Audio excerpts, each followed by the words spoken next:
Previously on Wandering Wagners. I can't go any further. I'm turning around. I'm close enough. That looks pretty cool. Winning.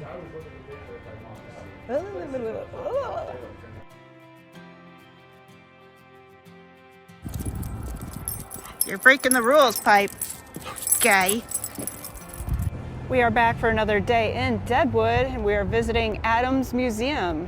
Among other things. Yeah.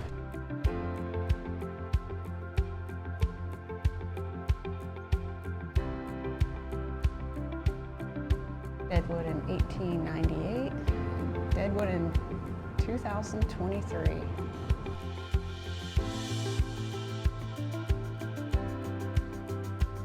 Playing cards from the deck used in the game played when Wild Bill Hickok was shot. That's really cool. Yeah, and then like in the back, there's a letter he wrote to his wife. And then his 1860 Army Colt revolver. Dang, that is a heck of a revolver for sure. Yeah, it is. It says he had been in Deadwood less than a month when he was shot August 2nd.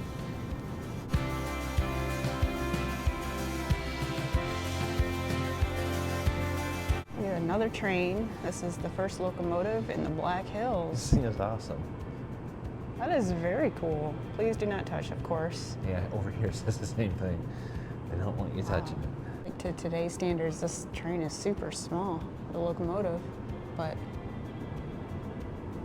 says 1879.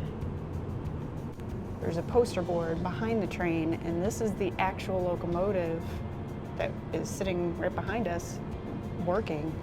It worked until 1906. It only weighs 10,000 pounds.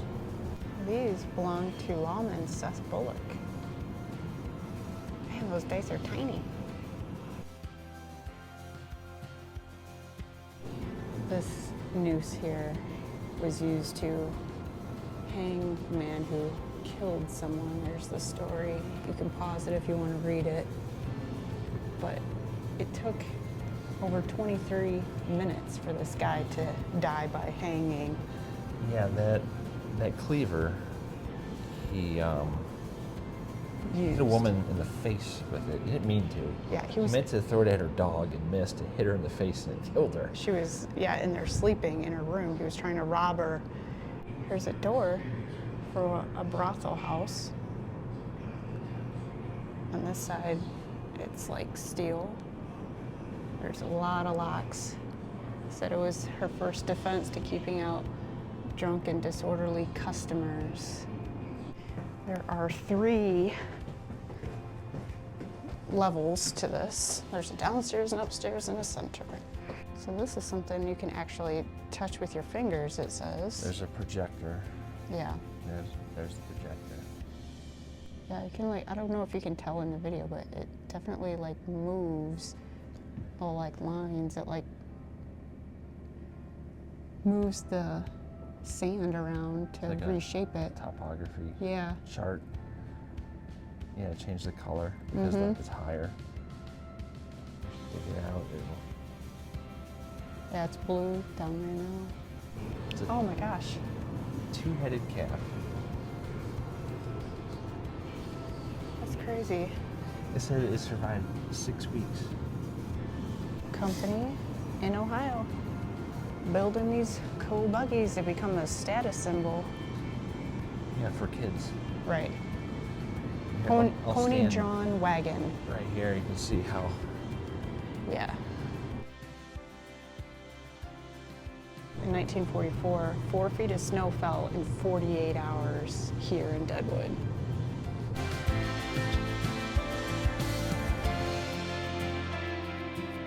We were in there for probably just over an hour or so. Yeah, sounds right. But they had lots of different things from not just Deadwood. They had Americana and a bunch of different artifacts from all over the place. There's no admission. They take donations, and when we came in, he says we recommend a donation of $5 per person. I said, okay. Sounds good. So we just paid him $10 and went and viewed everything. And I like to donate to places like, museums. They don't get a whole lot of money, so I recommend it if you're in the area. Yeah, me too. We didn't want to show too much so that you all could come and experience it for yourselves. And we don't want to bore you to death either. Yeah.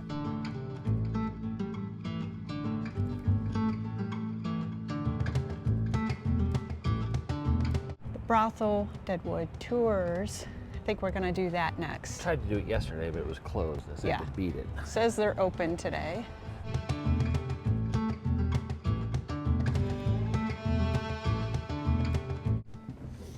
All right, get into this room, and it's set up to represent the beginning of the gold rush here in Deadwood, 1876 through the early 1900s.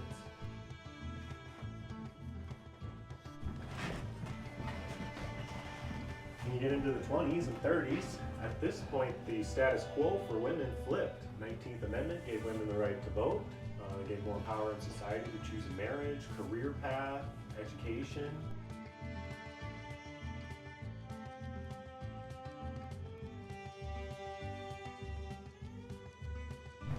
All right, now we get into the 40s and 50s.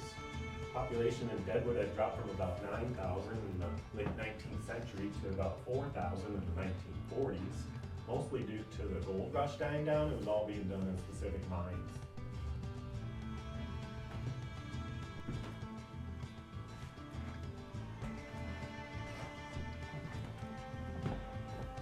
Alright, 60s and 70s, sex, drugs, rock and roll, a whole revolution going on here. Girls were required to be tested twice a week by the mid-60s. See the handcuffs. Yeah. A nightie. Not every room is set up to represent a different time period, per se. Sometimes if the girls gained an in with the madam or seniority, they were allowed their own separate bedroom from their workroom. Their parlors were always extravagantly decorated. They did exotic taxidermy from all over the world. The guy would always select his girl out of the parlor here. They'd head back to the working room. She would always be paid up front, and then she'd come right back over here to the madam's office. Got all their names on it. Yeah. 50% was theirs, 50% was to the madam, the house. Now we get into the madam's bedroom. Most of the time madams didn't actually stay here. They almost always had a house around town somewhere. I like the sayings in this room. Get the Well-behaved women rarely make history. A wise girl knows her limits. A smart girl knows she has none. She was not fragile like a flower, she was fragile like a bomb. Sometimes you gotta be a beauty and a beast. July 1st, 1877, there were 75 saloons in Deadwood. Dang, that's a lot.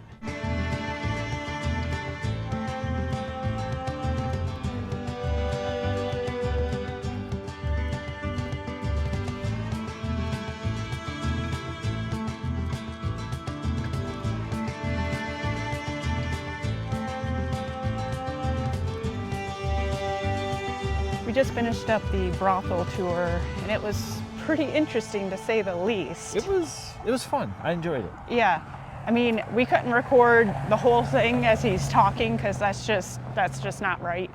But Yeah. we did get some cool things that, you know, hopefully you guys will enjoy some of the history of the brothels that were in operation until 1980. And there's a deer right there. Yep. There's a deer right There's there. two. Hi, deer. Yep. Look at that. That's like 20 feet from us. Yeah. Finally yeah, saw some wildlife. they were in operation until 1980. Yeah, until an FBI raid, and it would have kept going because the town actually wanted it to keep going. They had a vote, and there was only 30% of the people of the residents wanted the brothels to close. Well, the brothel did a lot financially for the town. Yes, and all the kids and all the schools, they always gave back to the community. Oh yeah, they were purchasing fire trucks. They were giving Yeah. money to law enforcement. Yeah, they were actually a big help, so I don't blame them for wanting to keep them around. But yeah, if you're in Deadwood and you find that type of history interesting, definitely got to check out the brothel. Yes, it was $15 a person. Yep. And it was very informative. It wasn't just about sex. Yeah, I guess. It was actually, I mean, it's a museum. It's a legit museum. Yeah, it's run by the city. It's a museum. There's even a magnet or shirt in there. It says, the Brothel Deadwood. It's a museum, I swear.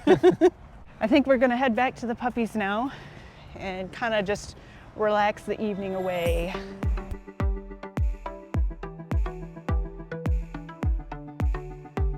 Hey, we're back at the campground. Mike's gonna get us freaking stuck.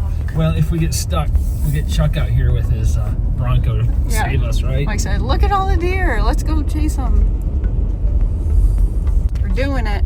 Just keep on doing it. It's doing it pretty easy. I mean, it's hard to tell how deep the snow is, but it looks like it's like a foot at least. Yeah, it's deep for sure. I can like hear it scraping the bottom of the Jeep. Yeah, but the Jeep just doesn't care. There we go. We just did some snow off-road. Well, it's technically roading. We're on the road. But, I guess it's not off-road, yeah. But the Jeep made easy work out of it for sure. Yeah. This campground is freaking huge though. Yeah, it is. It's beautiful. Big cabins, lots of stuff. Are you taking the trash out? Yeah, right. Our refrigerator, our beloved 12-volt Dometic, has been problematic in the past week, I think. Yeah, on this trip specifically, it has been not good. It keeps turning off and flashing. Yeah, I'll show you. Let's see. When you open the door, right here, see that light that's flashing? It means it's not cooling. We've turned it off, turned it on, I pulled the fuse out, put the fuse back in. It'll run for a couple minutes and then it does that and stops cooling. It's done it over and over and over and over and over and over again. Yeah, sometimes it'll cool. You'll turn it off, turn it back on, and it's good for hours. And you're thinking, cool, we're good. And then all of a sudden, flash. We've changed the settings, we've changed the temperature, we've changed all the things that we could think to change to make it run. You've even called the medic and told them what it's doing, and they're like, oh, it's got low voltage. No, it doesn't. No, it doesn't. Yeah. They said the only way to know is to get it into a service or have a tech come out. They will not sell parts. Like we just wanted a new control board. They will not rip it. Yeah, we can't get the parts. It has to be a certified tech that has to order the parts. Because we can't get parts, what we're going to do, because the low tonight is 15 degrees, we're just going to take this stuff and put it in the Jeep. Yeah, so it's definitely going to be cold enough outside. It'll stay frozen. Yeah, it's just super annoying that this is the second time this trip we've had to do this. I did it the first time, now it's Mike's turn. So, it is what it is. It really doesn't make it fun worrying about your food going bad every time you leave the RV. But so, as it stands, I cannot recommend this refrigerator anymore. Yeah. Because Dometic, their customer service is garbage. It's beyond terrible. Well, I don't know what it is, but they can't help you. They answered the phone. A real person answered it very quickly. They tried to troubleshoot, but we already knew it wasn't what they said it was, and then they couldn't sell you parts even if you knew what it was. So we haven't decided if we're going to find a mobile tech once we get home or something to have them just order us a part or change out the whole fridge. I don't know. I'm tempted to change the whole fridge out at this point. I know you are, but I'd rather go the cheaper route of getting a part replaced. But at this point, we're both kind of frustrated with the situation. Good morning, everyone. It is currently 6:44 a.m. where we are in Spearfish, South Dakota, outside Deadwood. Guy's crying. Big surprise. We are getting packed up so we can start to get back on the road and find another destination.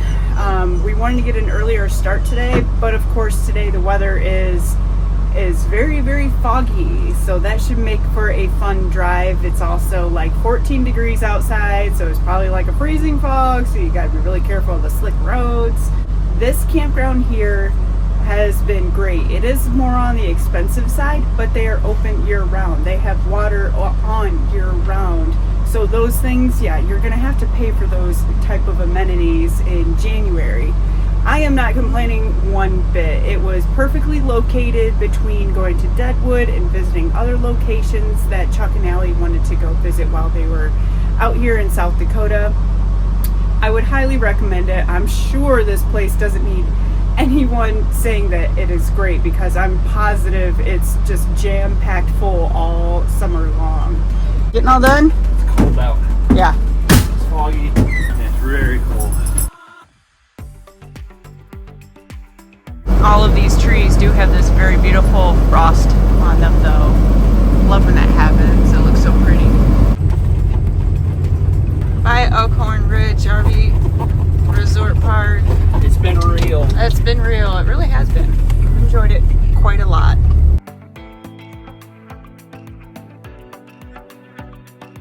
One benefit to having a motorhome is being able to do something like this while going down the road. Making some more coffee for our travel day, and it'll be ready soon, and I can't wait. We sat for a potty break for Mike. The coffee is all done. Ready to hit the road again. Oh, there's Guy.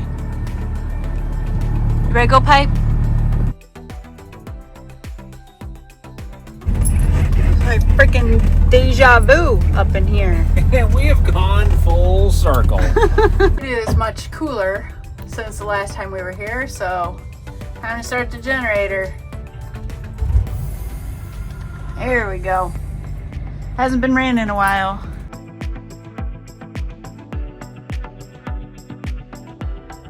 We were both really craving some real food instead of like snacks and stuff like that we've had on this drive today. So I don't want to say I'm not grilling burgers. I'm making burgers on the stove. I'm actually going to throw egg, maybe even two. Stop. On my burgers, because it just sounds extra good right now, and I'm enjoying a beverage and just trying to decompress for the day. These two think they hear or see something. I don't know. What do you think? You gotta be good. You gotta be quiet. No, you cannot. No barkies. That's not good etiquette, puppies. Gotta be good. Can you be good? I guess that means no. We're still here at the Iowa 80 truck stop. Mike is out there getting fuel. Top us off. That'll get us back to Ohio probably. We're headed that way today. We'll see if we get there. I'm pretty sure we should, because yesterday was the long travel day. Today is much shorter. We got everything loaded up. We were able to keep everything that would need to be cold and frozen in the Jeep. And today, the fridge has been on all day yesterday while we traveled. So we put everything back into the fridge and freezer. So fingers crossed that it'll keep going until we can get home and figure out what the heck is going on with that freaking fridge. If anything, we might put a little residential in there if we can't figure it out. But that's a much cheaper option than another 12-volt fridge. Now that we got the solar and some other projects in the works, stay tuned for that.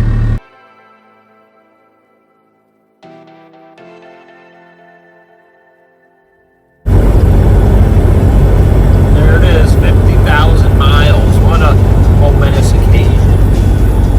That's kind of cool that we had 50,000 miles on this trip. I mean, How long have we had this? 3.5 years. That's pretty good. Yeah.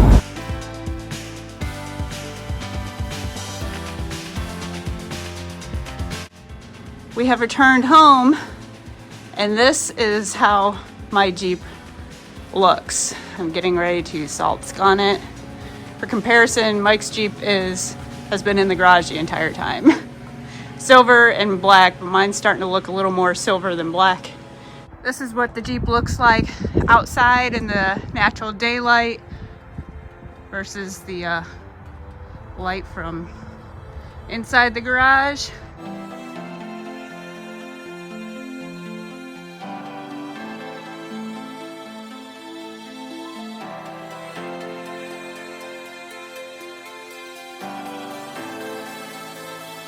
after the fun part of rinsing it all off. Now this was definitely a quick and dirty because I got places to be, but this, I needed to get the salt and just a little rough cleaning of the dirt off. And this is after the very quick, very dirty salt's gone wash. The salt is definitely gone. Love salt's gone if you guys are out in the winter, or if you are down around salt water. This product is an absolute must. We've been using it, I think this is our 4th winter with it, something along those lines, and it is always in full stock in our house. And the Wraith is filthy dirty. Salty. Salty. It's a salty bee is what it is. Dirt and salt. It's all not the over. worst we've seen. No, it's not the worst, but it absolutely needs to get taken care of before we go on another trip. Look at this back. The back is always the dirtiest. But we figured we have the best lighting in here right now, so that's why we're starting in the garage. Yes. And we have our not so secret weapon. Salt's gone. We're using the pump that draws out of the bucket, so with this remote I can turn it on. There it is. And turn it off. Here you can see what it looks like in the natural daylight.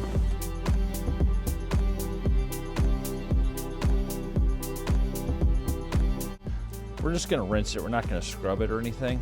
I'm gonna turn it on, rinse away. You can tell when the salt's gone is coming out because it's kind of like a little frothy and it smells really good. It does. It smells excellent, actually.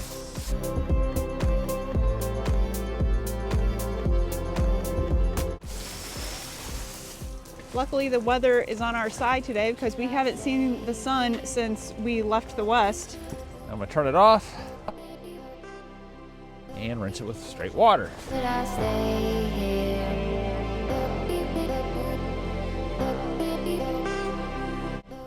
It is starting to dry on the passenger side and it looks so freaking good. We don't see any of that salty residue anymore. It has done its job. Come around to the front. Check this out. And the driver's side. This one just got rinsed off. It does take a little bit of effort to get it rinsed, but hey, that's way better than salt. Now we are going to go under the chassis with our sprinkler. So I'm gonna turn the water on and hit the on button and Let her rip.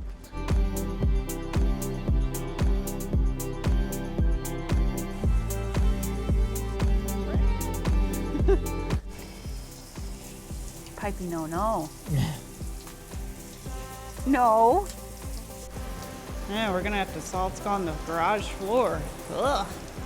We did end up sweeping, mopping, and salt sconning the garage floor, and already it looks so much better.